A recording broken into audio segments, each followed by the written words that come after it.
What's up, guys? Sub-Zero here, back for another VOD review. This is our first VOD of the new patch, 14.5. If you guys are in NA or EU, you're probably asleep right now. You're probably like, how's he watching the new patch? We are watching a game on the Taiwanese server today, actually. Those servers, obviously, they're living in the future, you know, Taiwan, Japan, Korea, and so they get the patch earlier than us in NA, so we get to watch some early new patch, see how the meta develops, you know, get some early stats, which, I mean, right now there's like barely any stats at this point, so you really can't tell much from looking at the stats.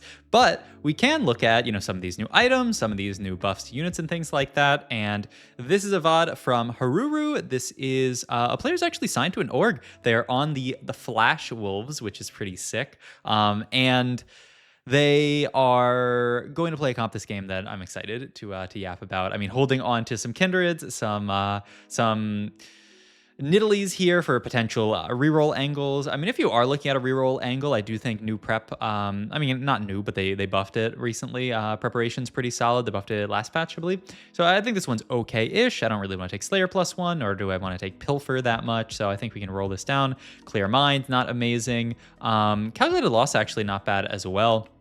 But we roll Calculated Loss and hit Shop Glitch here, which I think is fantastic if you want to play any kind of low-cost reroll angle. And so Haruru, I think, is kind of going to hedge his bets here. He's going to say there's actually a couple of angles I could go here. However, I think doing some scouting, we see there is somebody who has a cooking pot, and they're playing around tech, or not techies, but Nitro as their opener. So we'll see what that player ends up doing. That will make it a little bit harder for us to play the Nitro reroll, which will maybe lead us into a different reroll line. And now that we start the game with 6 Vi's, I think this will start to move us down towards a different reroll line from this spot here. Doing some scouting. Yeah, that's Rapidfire player there. So, I mean, maybe they're just going to cooking pot Rapidfire and we won't have to worry about it too much, but we'll see. He is hovering over the new, this is Kraken Slayer, right? I hope, I mean, honestly, Kraken Slayer, lol.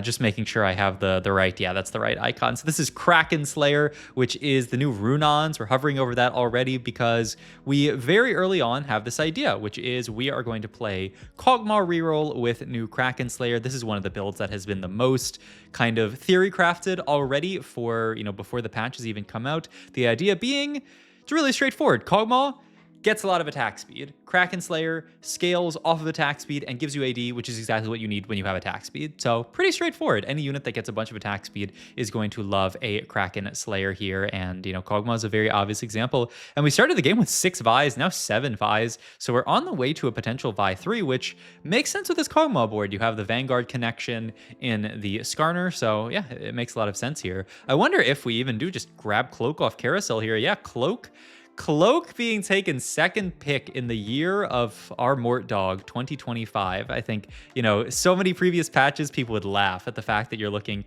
at taking this this Cloak off Carousel here. You'd obviously take the Gwinsu in the past on a Kog'Maw, but we're in a new meta. We're in a new world where, you know, this Renons into what now is Kraken Slayer is actually a lot better of an item on these attack speed units. Kind of takes the place of old Gwinsu in that if you have a bunch of attack speed, you want this here. And we're looking at slamming it, though. We're on a 2-loss streak here, so if we fight somebody weak, we might as well not slam this here. Looks like versus the Rapidfire player, we are going to go for the slam here, just thinking, their board's strong enough. I mean, we would actually, in an ideal world, lose this fight, and it's going to be close. I think this is actually an over slam here.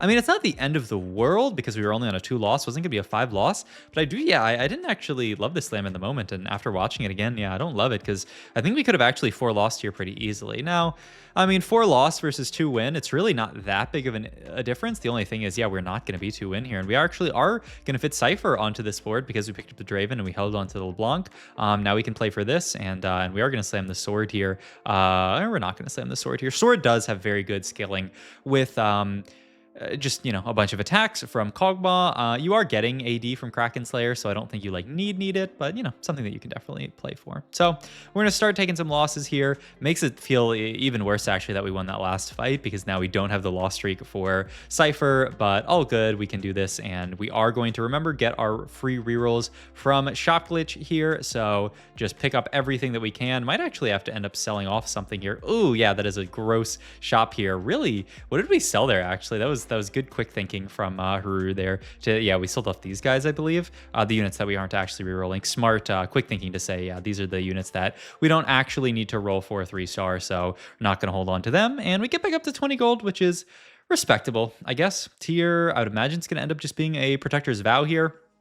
Not bad onto Vanguards in general, and just, you know, a good way to kill tier in this comp. And yeah, it could even be... wow, I'm actually a little surprised on the GS Slam. I mean, I'm not like losing my mind about it, but it is, you know, early game, not the best item to make. But I mean, hey, we're actually rotating into a Cho'Gath here with 2 Bruiser, and I wonder, maybe he's not in the full range yet, but he actually could be. But okay, we're gonna lose this fight. Get no Cypher value because we didn't fit Cypher back in. We decided to actually keep Cypher out at this point and just play strongest board here. All right, item wise here, I mean, I'm not that hyped for a sword here. I don't really want to take Econ Augment here, so I definitely don't want to take that. Extra Armor and Amaron to our boys actually looks very good. I would be just happy to grab that, but looking at maybe... I would think that you would take this one, Noble Sacrifice, it's called, because it buys you more time. Like, if you buy time for Kog'Maw, you'll never feel bad. But we're actually just going to take the sword and say, hey, we're going to play around rapid fire units.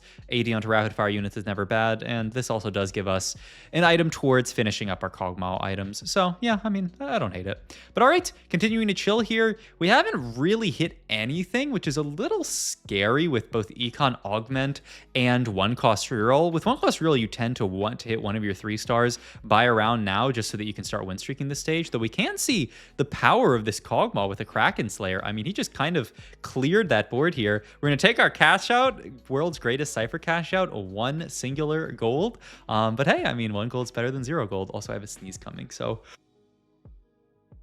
All right, we're back. But... yeah, I mean, I'm pretty impressed by how Kog'Maw did in that fight. We'll see how he does the rest of this stage, because once again, our board, level 5, I mean, the big thing is we do have a couple of Skarner 2s on the board, which will buy a lot of time for Mr. Kog'Maw here. And Kog'Maw, boom, boom, boom, boom, scaling up all of this extra AD. Oh, we do lose this fight, but I mean... I think this picture tells us a lot. 5.4k damage from the Kog'Maw on a board that's level 5, only 1 combat augment. I mean, I do think it's obviously a 2.5 item Kog'Maw, but that is pretty respectable damage from the early Kog'Maw. I don't actually... what are we going to go for here? I mean, Gunblade sounds funny. I don't know necessarily if Gunblade is amazing in this comp because it's not one of those high resist type comps. It's actually like a high HP and shield comp. So I don't believe that Gunblade is actually like an amazing item in this comp, but we'll see what the slam ends up being. I do think we can probably just pop this this anvil immediately. Look for, I mean, I guess it has to be Marksman emblem. I mean, it's actually not so bad. It's kind of interesting. Kog'Maw is going to do a lot of instances of damage. If you guys haven't looked at the kind of like special ability of Marksman emblem, it is that, you know, every instance of damage that you apply shreds armor, flat armor. And so Kog'Maw, I mean, once he, you know, has a bunch of this attack speed ramped up, is going to be shredding a lot of armor. So it's actually not too bad of an idea. It's kind of funny. You know, it's no...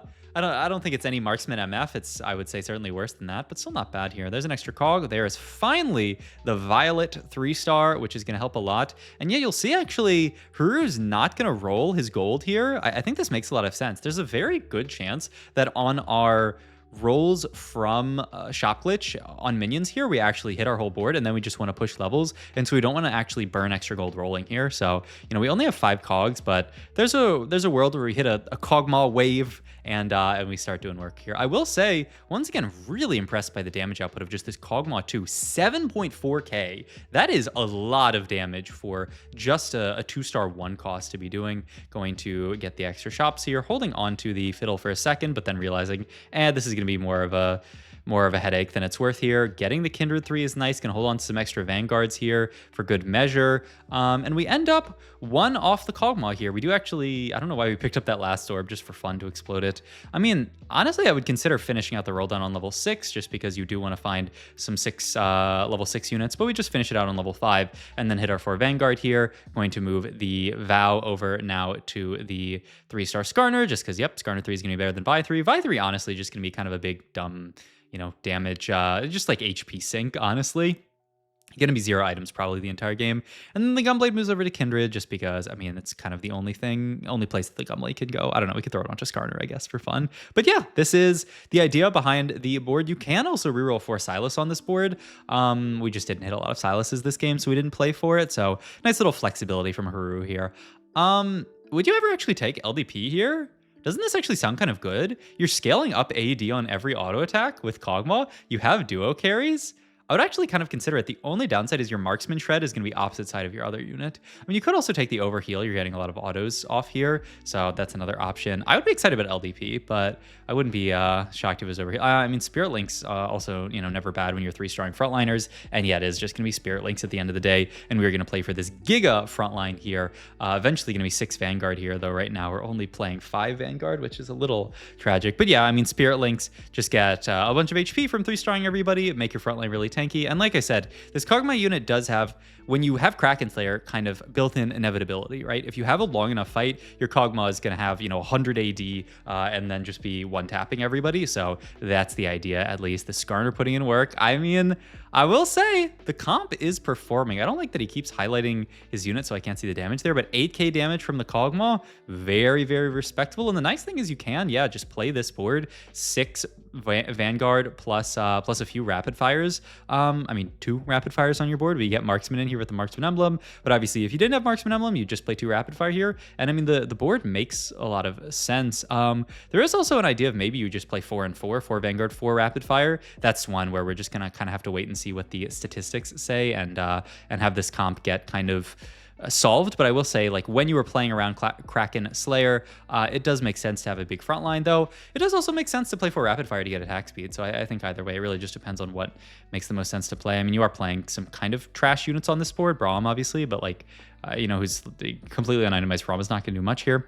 I was thinking finish tank item here. I was thinking like Adapticone here. I'm pretty surprised there's actually a bow here. I was just thinking adaptive, it's arm MR, it's casting for Skarner. Yeah, pretty surprised by this bow here, but it just ends up being the take here, I guess, to get to, you know, heal cut, armor, shred, that kind of stuff. But yeah, we'll see here.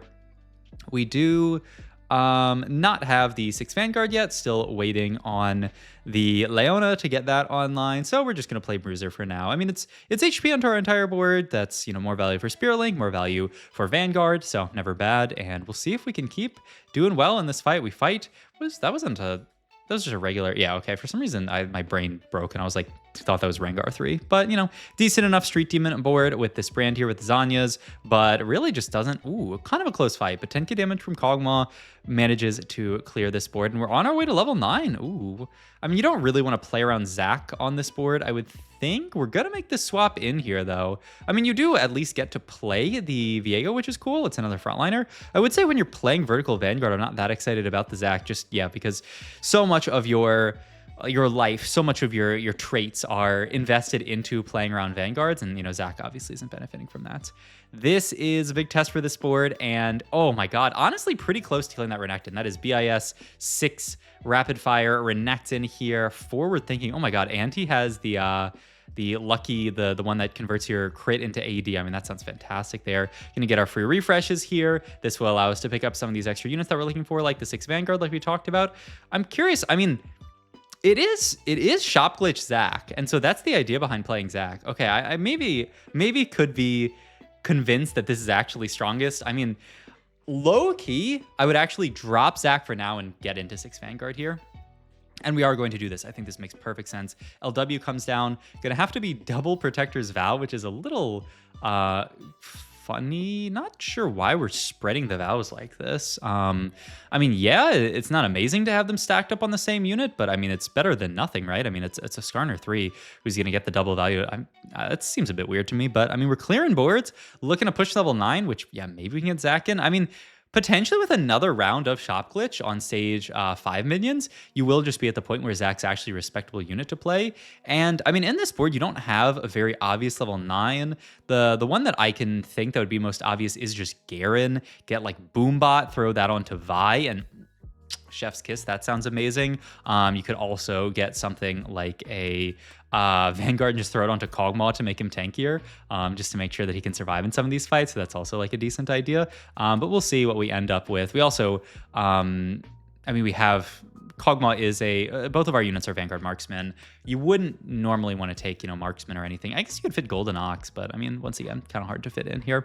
So that's what I'm thinking. Also, holding on to the Zeri in case maybe there's like a rapid fire emblem on carousel, or maybe we would consider, I mean, we have the Draven in shop. So clearly Haruru thinks that it isn't, for Vanguard for Marksman, or for Vanguard Marksman, for Vanguard for Rapid Fire. He's just thinking it's 6 Vanguard, 2 Rapid Fire, which, I mean, makes sense to me. Ooh, new Void Staff out here from the brand ends up clearing us. I mean, this is kind of our power trough here. We have at least hit our 6 Vanguard here, but we are weaker than, you'd normally be, just because we're playing 1-cost reroll, right? 1-cost reroll is, going to tend to fall off around here. We'll see if our level 9 is a big enough spike that it spikes the board back, but, 1-cost reroll is never meant to be, like, absolutely winning out lobbies. It's, meant to be tempoing really hard like we did, and then kind of coasting into, a top 4, something like that. Are going to level here for the Zeri, move the Gwynsu over to Kog'Maw, the idea, and then we could move the Marksman Spat over to, over to the Zeri. She's going to proc it a lot because she's just auto, and she's going to stay on that same target. So, yeah, I mean, this makes a lot of sense. I think this actually helps out a lot. We have somebody who's procking Marksman very well, and also this allows us to actually triple item our Kog'Maw. So yeah, still have the Zac, which we do want to fit in if we want to get the Bloblets, but still I don't know. I mean, how are you fitting the Zac here? I mean, maybe the idea is we're getting out of one of these units somehow. I mean, you can't really. I mean, you can't. I mean, you can't cut Kindred, so it'd have to be cut Zeri, and like, there's almost a world where you could think about fitting like Misfortune in, Brawl Misfortune, and then like get that Marksman Misfortune set up. But I mean, she's not going to have any Dynamo in, so it's going to be hard for her to actually like get casting, and it seems hard to fit Syndicate. So we are going to fit Zac in here, grab those extra Bloblets here, and yeah, maybe a Zac 2 on 9 will just be a monster tank here. I mean, yeah, I think this is the idea, is we're just going to play this. The only downside to this idea, I mean, you are going to have a quite big Zac. I want to get a Blobs check in because we're in the 20s or 30s at this point, which is pretty nice. But where now does the Marksman emblem go? I don't know. Vi? We'll see here. Last tank item. Well, you could even go, yeah, another damage item here. Just finish this off here. I don't know, Rost as well. I mean, this is going to be a pretty depressing Marksman emblem, I will say. Yeah, going to go into the Vi here. Why not? She's going to punch people to death with it. I mean, she gets a few autos off. It's not horrible.